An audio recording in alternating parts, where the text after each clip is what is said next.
If you're watching this right now, you look amazing. It's just a fact. Even if you're someone who intends to leave a hateful comment, you look great. And there's nothing I can do about it, which is frustrating. We started something really good last time with the new series of The Who, Tommy. I enjoyed side one very, very much. In retrospect, yes, a lot of you have a great point that I should have employed our Pink Floyd method of attack, where we listen to the whole album or the whole side all the way through, and then on the revisit, we kind of break things down and analyze or just point out what sounds cool, what sounds fun and different. And we'll do that. We're gonna put the brakes on that little series, and we're going to be taking a look at the Kinks, specifically the Village Green Preservation Society. I hope I said that in the right order. I think those are all the right words. I'm really excited to take a look at this album because I've seen so much rumble going on about it. So many positive comments talking about how amazing this album is. So today we're gonna be taking a look at side one, and we will use that method of attack we spoke about just now, where we listen to the music, we listen to the full side undisrupted, and then we'll go back into it for a little bit more massaging and investigation. Before jumping into the music, some praise is much deserved for my astonishingly valiant Super Thanks heroes. And thank you to my golden Super Thanks heroes who've repeatedly sent in Super Thanks. I love you. You are irreplaceable in my heart. Really, I'm gonna get your name tattooed on the inside of my skin. So it's gonna be underneath, it's gonna be a part of me, ingrained into my DNA. Thank you to Rob K, Swedish_Jeff_2022, StephaneSmarties, John Yarusso. I hope I pronounced it right. I'm so sorry if I didn't. I am known to butcher pronunciation. Every now and then. Ontariosound, Jerry Manas, Peter Buwen, Daniel Lona, Dean Jarva, and Dustin Garner. And today happens to be the best day ever because we have two ultimate superheroes for the Super Thanks. We've got Richard Olsen again. Thank you. You are incredible. You are a godsend. You are a miracle on this earth. And also Biff Man 42. I honestly don't think I have a strong enough vocabulary to even express to you how grateful I am for your contribution. It means the world to me. It really does. It impacts my life and helps me out so much more than you can understand. It goes beyond, and I'm so touched that you guys would do this. It gives me this fuel. It gives me this fire to keep putting stuff out for you because I want to be there for you guys too. I want to work harder than I've ever worked before. I want to put out content. I really love you. So on this first listen through, it looks like we're going to be starting off with the Village Green Preservation Society, track 1. On to track 2, Do You Remember Walter? Number 3, Picture Book. Numero 4 is Johnny Thunder. Number 5, Last of the Steam-Powered Trains. Number 6, Big Sky. And then we're ending with Sitting by the Riverside. All right, sounds like a great lineup.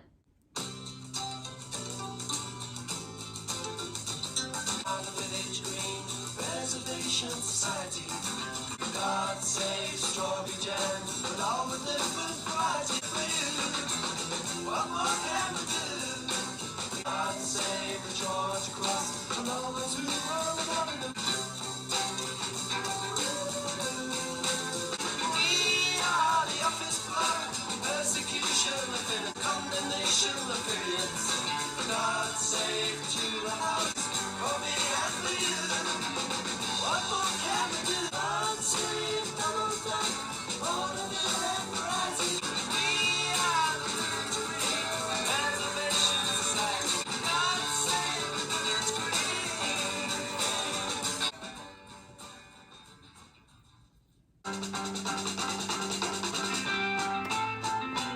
Walter, remember when the world was young and old to shine the way I lived, the world has changed. Walter played cricket in the thunder and the rain. But Walter, my old friend, where are you now?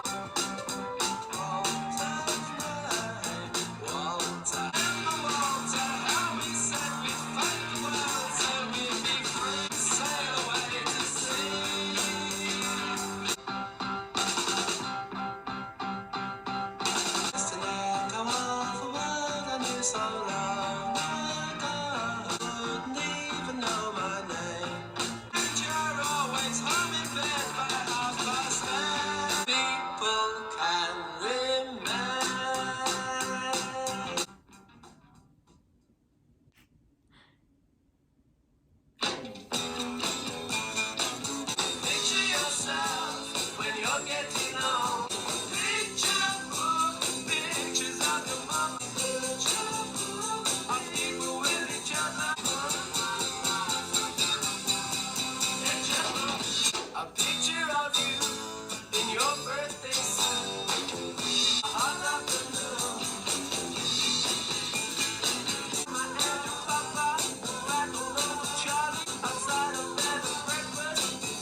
on water, don't want money.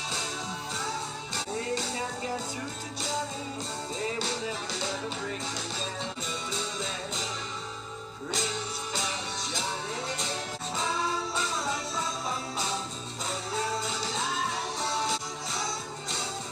Oh, everybody tried their best. Johnny Thunder says, God bless Johnny.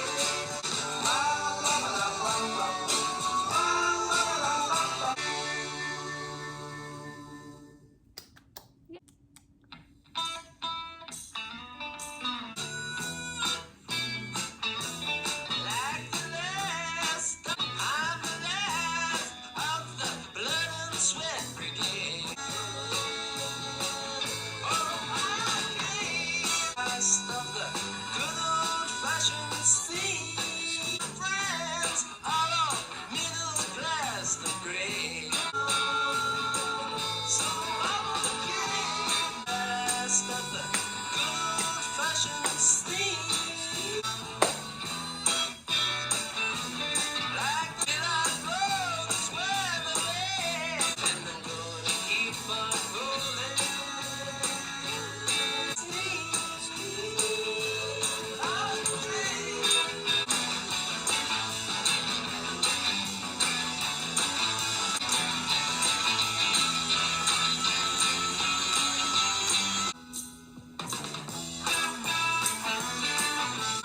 I'm the last of the super skunk brigade. I'll be insane.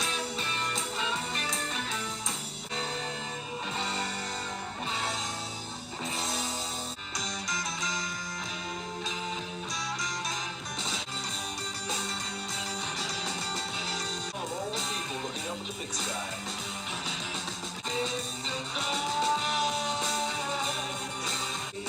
We'll be free.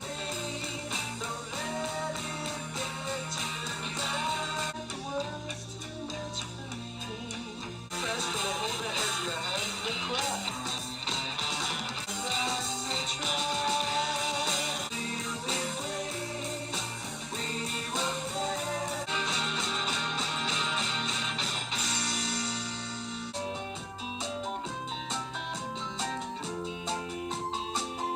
Riverside. Now I am free of the world. Keep me warm, keep me satisfied. Now I'm content and my life is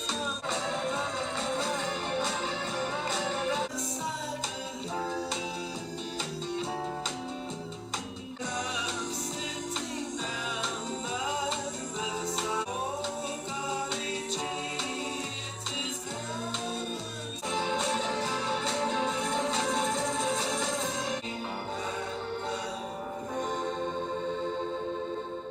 Feel like there was this grand emphasis on major. It's in the manner of the storytelling so far that is used in this side, and I believe that it's going to be used in side 2. Just reminds me so much of Sgt. Pepper's Lonely Hearts Club Band, right? Like there's something about it. It's that opening track, and then at the end, it felt like we kind of had a day in the life kind of moment. And throughout, there were a lot of moments that reminded me of other songs as well. I can remember specifically, there was a little moment that really reminded me of Mr. Blue Sky. Yeah, there were so many great things that happened. There was so many times that the rhythm was played with and manipulated to enhance the message of the song, or to make something feel a little bit dramatized, emphasized. There was so much beautiful movement going on in the instrumentation, so many interesting instruments used, so many beautiful melodic lines, and then the layering of the vocals with the background vocals, and the harmonies were amazing. The way they were used was different every time too. Like the vocals added a new dimension into each song. We're gonna take another look back, starting with the Village Green Preservation Society.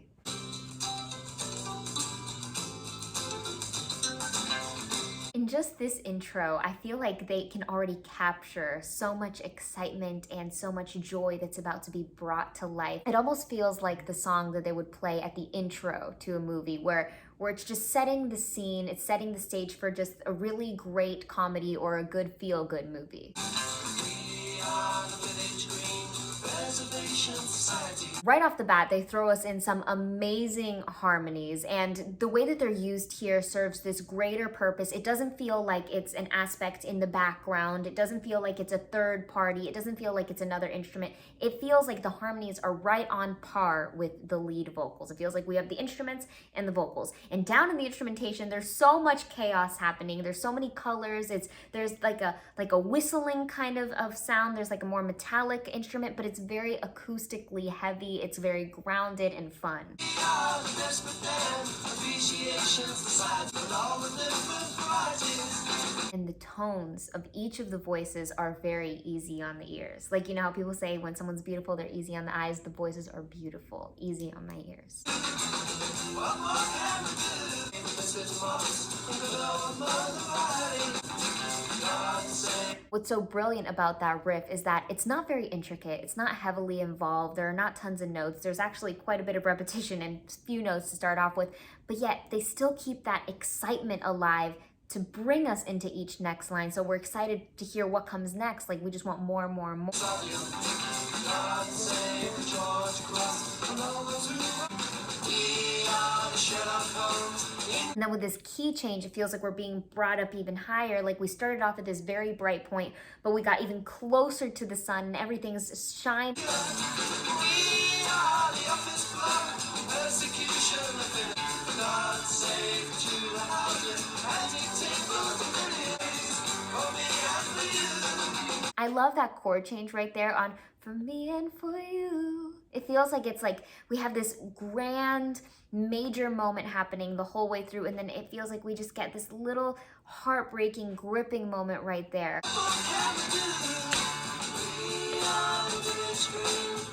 I just wholeheartedly believe that this was the perfect opening number to kick us into gear for the rest of this album, much like how the opening number at Sgt. Pepper kicked us off for the rest of that album. So there is probably one of the main similarities. Up next at number 2, we've got Do You Remember Walter?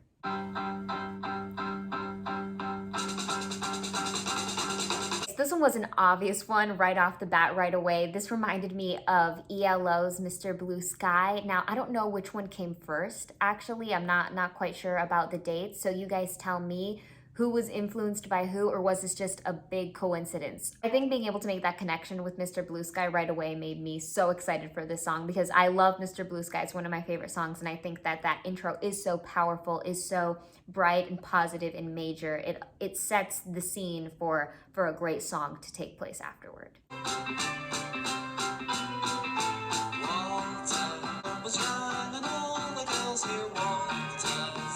I love the pairing of the notes that struck at the same time. I loved that scale upwards. It almost felt like a piano exercise, like a finger exercise, an etude, the way up and down. And then I love the way that the voice kind of mimicked the motion of the piano, but then it kind of flipped at the end and gave us a trick note. Isn't it a shame the way our little world has changed?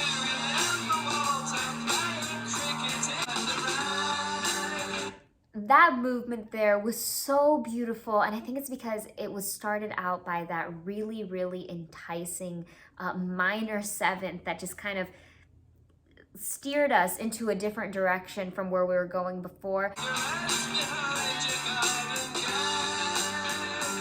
Those resolutions that they hit at the end are just magnificent.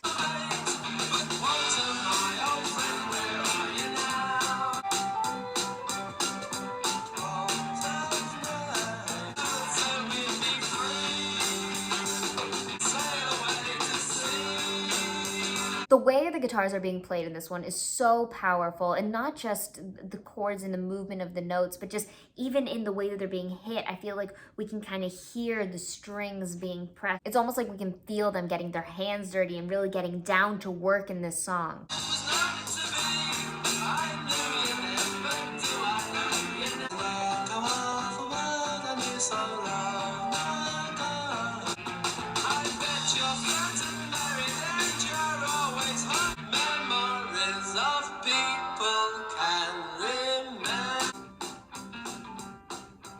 Yeah, this one just feels good. This song just feels so good. It feels so right. This is gonna be yet another song that I add to my list of songs that I play when I'm just out trying to get some sun on my skin. Next at number 3, we've got Picture Book. Same feeling as a Simon and Garfunkel song in the execution of the harmonies and the background vocals. And it also has a slight old Beatles feel, like Beatles from album 1, album 2.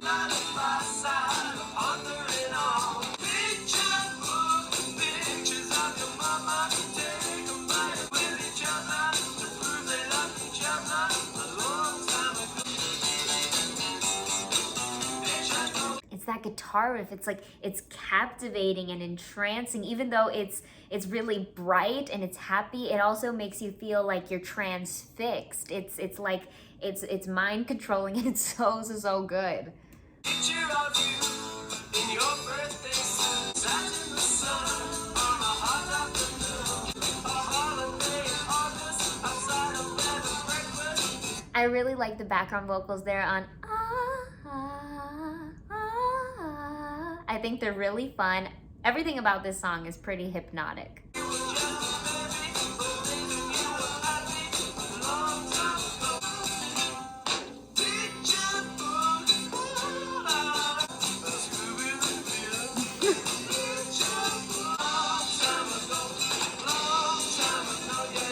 Had that bits of repetition with a few false endings. It felt like our tape recorder was stuck on a certain section, going back and forth, not letting us finish until finally it lets us go, which we never want this song to finish, with all the amazing things that went on, and at the end adding in that little Scooby-Doo-Be-Da, or the little scat moment. So fun. We don't really see that much. I haven't seen that much yet of all the material we've covered, so that was really cool.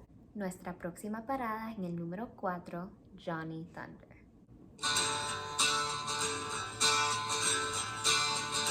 We have that sweet start that's filled with simplicity and this just acoustic solo guitar, and then we get some depth right away.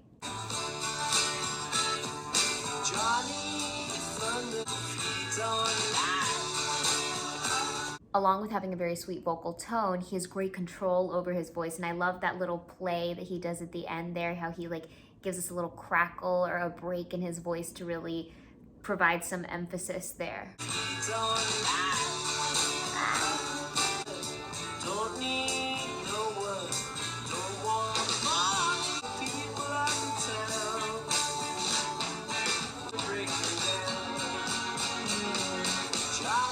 I love that chord change right there.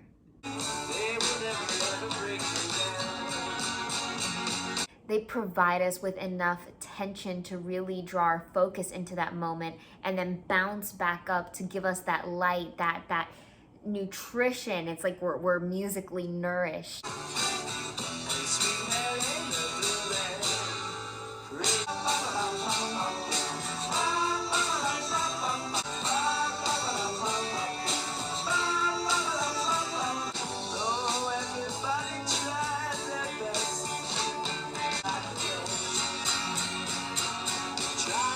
That's like a moment where things get complicated. It's like the low moment in a movie. It's like where everything gets sticky, everything gets tangled. It's just this hole. And then when we get out of it, it's this big, refreshing, celebratory moment. And I think that they really do a great job at delivering that celebration and at giving us that resolution that we crave.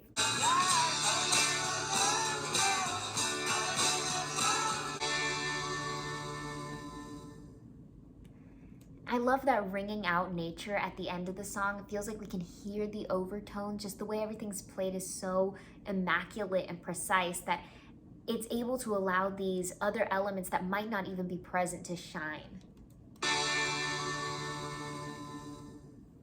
Just the way that all the notes clash together, because everything felt so good. Everything fit like a glove. It just allowed this big, peaceful moment. So far, it's been a lot of major. It's like this whole side is just covered with this umbrella of major and like a big hug. Number 5 is Last of the Steam-Powered Trains.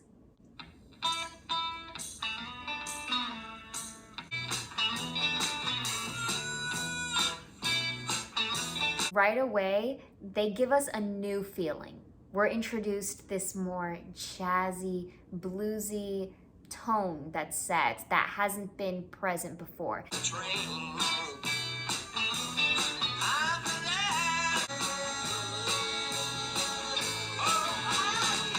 I love the incorporation of the harmonica in this one, especially on the moments where it really pulls ahead and shines and stands out, the moments where it just rings out and is forte and proud. That's really, really wonderful and great.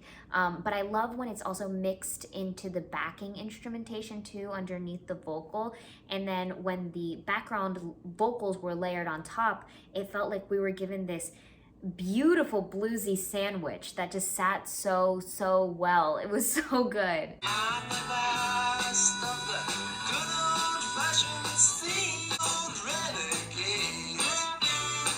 I don't know if I'm just reading too hard into this one, but it feels like the way that the voice is mixed too, along with the chosen vocal delivery, feels like in a way it kind of mimics the sound, the brightness and the sharper timbre of that harmonica.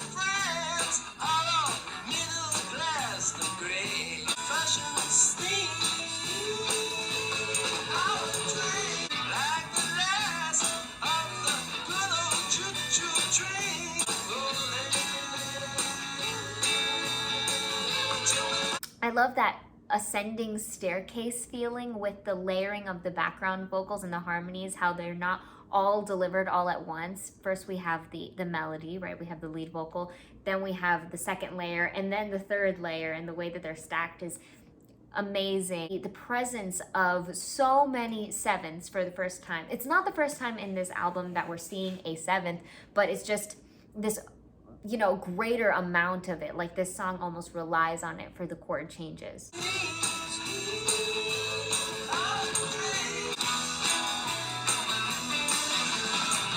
And thanks heavily to the percussion, we see a little turnaround around this section where, you know, we go from this more drag, lagged, relaxed moment into a little bit of a pickup.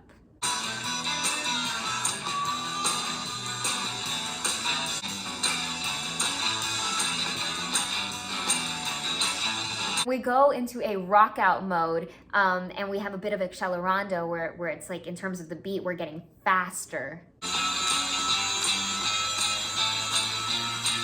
So it's really funny because the title of this is called The Last of the Steam-Powered Trains, and they definitely give us a very train-like sonic visual. Where it feels like we're in an accelerating train that's starting to speed up and pick up with that accelerando. And then the harmonica almost acts as this whistle with a sustained note in the background, and the way that they kind of communicate with one another, it's like you're hearing a really fast train go by.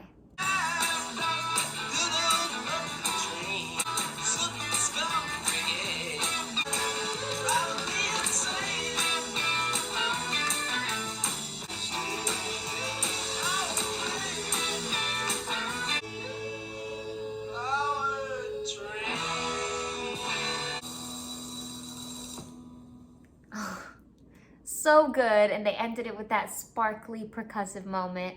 Loved it. Our song before last at number 6 is Big Sky, which is funny because we had just talked about Mr. Blue Sky, but no, this one's Big Sky.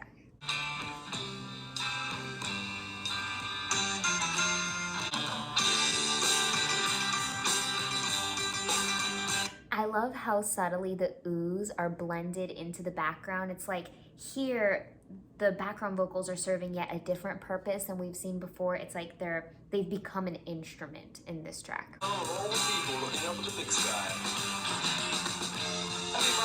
One is very Sgt. Pepper's-esque. I feel like it's very charactery, it's very playful. I love this spoken delivery.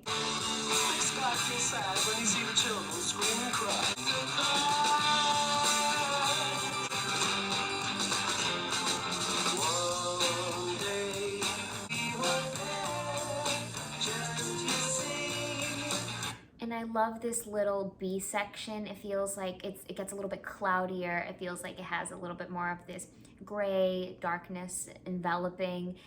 We have a little bit of more interesting movement down in the chords. Feels like they're springing onto us some minor moments.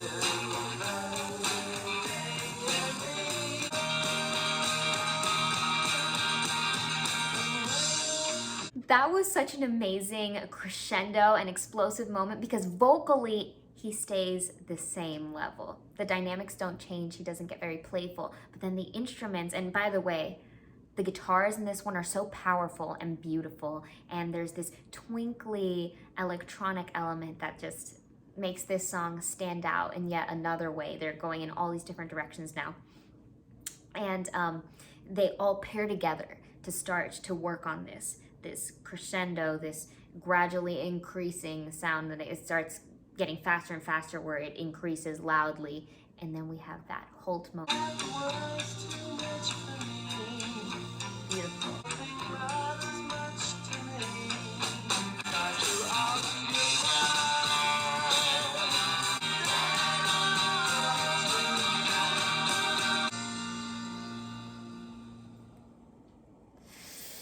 To pick a favorite, so far we haven't even got to the last song yet, but is gonna be a mission impossible. I always want to come out with a favorite, although a lot of times it's very difficult and I have to like split hairs in order to get to a favorite, but I want to say that this is my favorite, but I don't want to say that either, but you get what I'm saying. Closing out our night, we've got Sitting by the Riverside.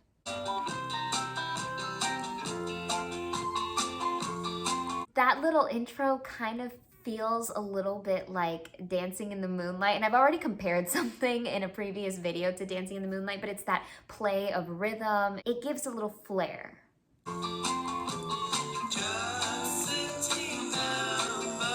This one has a big ragtime feel to it.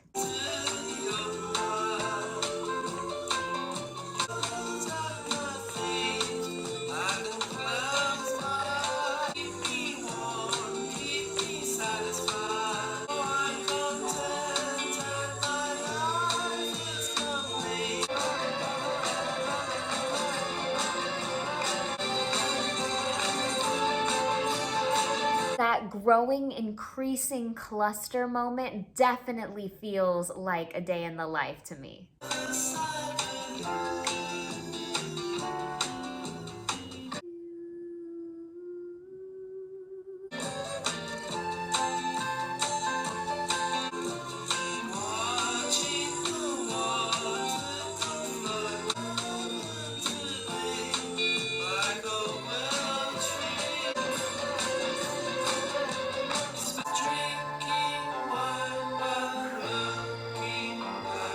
The growing dissonance upon distortion. Then they added in some guitar strummed notes, and everything just became pandemonium.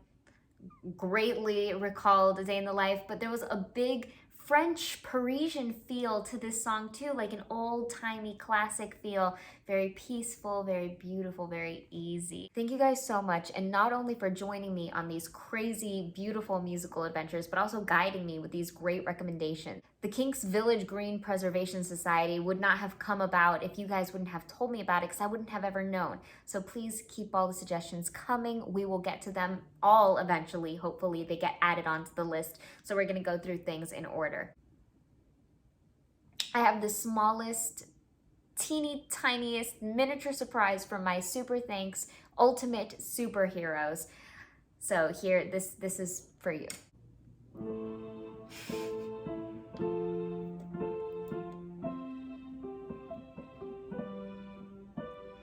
Dear Richard Olsen, thank you for being amazing. You turn all my gray skies back to blue. And Biffman 42, you're a miracle sent from up above. I'm so grateful both of you are here, and I send you endless love. You pull me out of this hole that I've been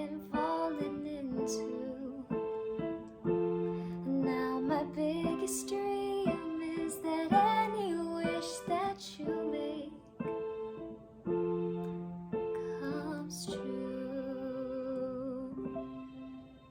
Thank you again to all my beautiful, intelligent, amazing, powerful Super Thanks heroes. And a special thanks to my ultimate Super Thanks superheroes. I love you guys so much. I love all of you. I hope you guys are all taking care of yourself. I hope you guys are all doing something good for yourself. You're having fun in life, that things are going your way. And remember, no matter what, take it easy. Hi. It's Kim Kardashian, and you're watching Vogue What's in My Purse. The first item, I cannot go anywhere without my 88-key keyboard. It is Yamaha brand. And I'm just kidding. It's not even Kim. It's Crystal, and I would never bring this in my purse. But I got you. I got you. Anyways,